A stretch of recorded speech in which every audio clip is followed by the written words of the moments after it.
Hello, I'm Louise, hey, and this is Be Healing. We talk a lot about unconditional love in spiritual and personal growth circles. But here's the truth. Unconditional love without discernment isn't safe. Without boundaries, it can slide into people-pleasing, abuse-tolerating, or parent-child dynamics that erode real intimacy. Discernment is the ability to see what is love and what isn't love.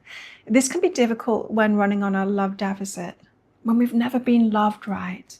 Anything that feels like we're receiving love, even if it's scraps, will make us feel like we've met the most amazing person ever.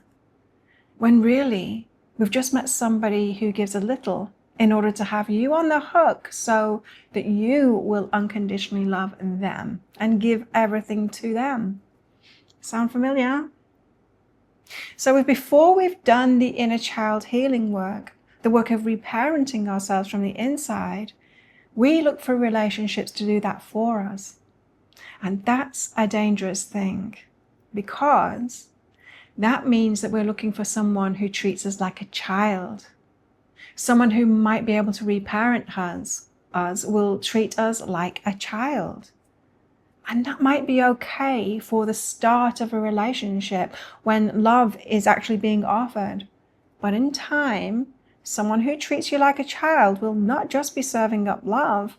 In that parent-child dynamic, they'll be serving up control, lessons, perhaps even abusive behavior. So this is why it's so important to do our inner work, to reparent ourselves from within by ourselves before we go looking for a relationship. When we no longer feel like a child, when we've done that reparenting work for ourselves, we see clearly the people who we were attracted to and who were the ones that were making us feel like a child. Because that child wants to be loved. And so you are looking for someone to love you and reparent you. But that's not what we actually want. We want an equal partner. So look for those traits of someone who treats you like a child. And instead of interpreting those behaviors as being loving, like someone scooping you up and taking care of you completely, see it as toxic.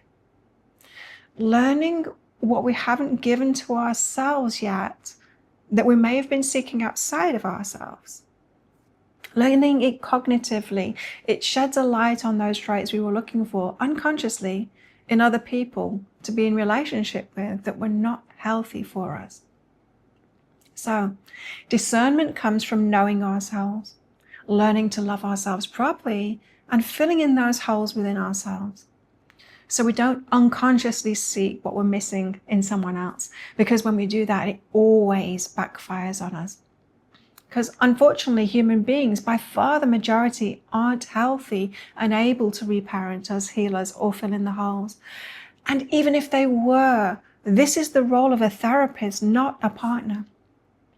And also, there's the other side of this fence you might not yet be aware of.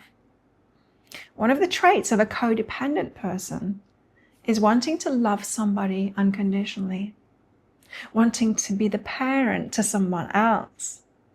The other people who haven't done their inner child work will be looking for someone just like you, willing to parent them. So when they show up as a child in the relationship, you want to unconditionally love them and try and repair them. But as long as they're looking for you to do that, it's not going to stick. It won't reparent them as an adult. You see, parenting sticks as a child because we're sponges as children. We assimilate what we experience from our parents into our nervous system and our subconscious mind so very easily. And it's not so easy as an adult. And it certainly isn't the role of a romantic partner to parent the other. No amount of you being like a mother or a father to a partner is going to reparent them, because that's their work to do. Discernment can be applied to know when you are stepping into the role of a parent. And although that might feel good to your ego, it might feel very loving, and it is very loving, it is also a big red flag for a relationship of any kind, not just romantic, but friendships too. These parent-child dynamics are easy to slip into when we haven't done the inner child work and haven't reparented ourselves. This is why you hear so many people saying that it isn't safe to look for a relationship before you really love yourself. And that feels like judgment, doesn't it? It feels like the saying you don't deserve a relationship unless you're perfect. But what it's actually saying is, until you really know yourself and love yourself, you're going to be both looking for the wrong things in a partner, the things that fill the holes that you've got, and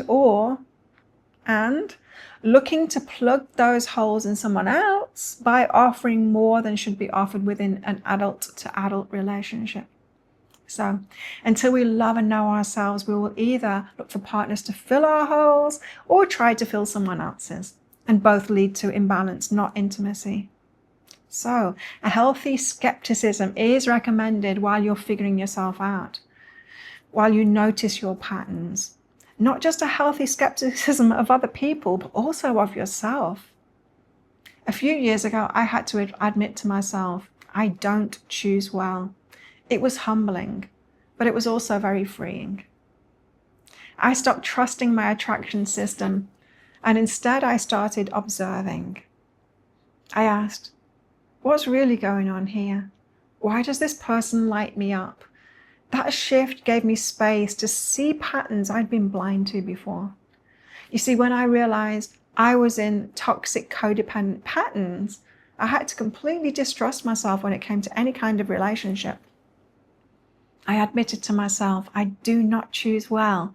I need to be super careful and take a step back to give myself space whenever I'm attracted to anyone, be they a possible friend or a lover.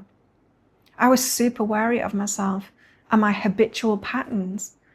When I would meet someone I liked, I would affirm to myself, oh my, they must be the worst person in the room for me. Let's find out why.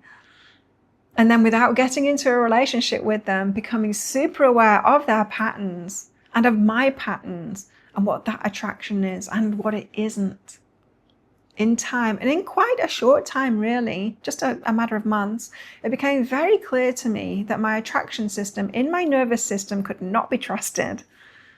And rather than rely on those feelings, I needed to take a long, hard look at people and who they were actually being, not who I wanted them to be in my fantasy, to ascertain whether they would be a really good person for me to be in a relationship with. And it turns out there are very few men who would be good for me to be in a relationship with. I got really clear on taking the very best care of myself for myself. And from that place of making myself happy in my own life by myself, I would never let anybody into my life, be they friend, colleague, lover, anybody that wasn't adding to my life rather than taking away from it. And that's how I found discernment personally. So love with discernment is love that's safe, it's balanced, it's mutual. It's not about withholding love. It's about knowing where love ends and self-abandonment begins. It's about choosing equal partnerships, not parent-child patterns, because only then can love truly grow. So if there's one thing I know about you, it's this. You deserve love, real love. You can be healthy in a relationship. And you can choose someone who is healthy for you. So I'll leave you with those thoughts. And a big thank you for joining me this week. And if you want a free message from your higher self, then just visit my website, behealing.com. Put your name and your email address in when the window pops up, and I'll send that out to you. Next week, we'll go deeper into the inner child healing that this episode might have brought up for you. So let's go down that rabbit hole together next week. I'll see you then.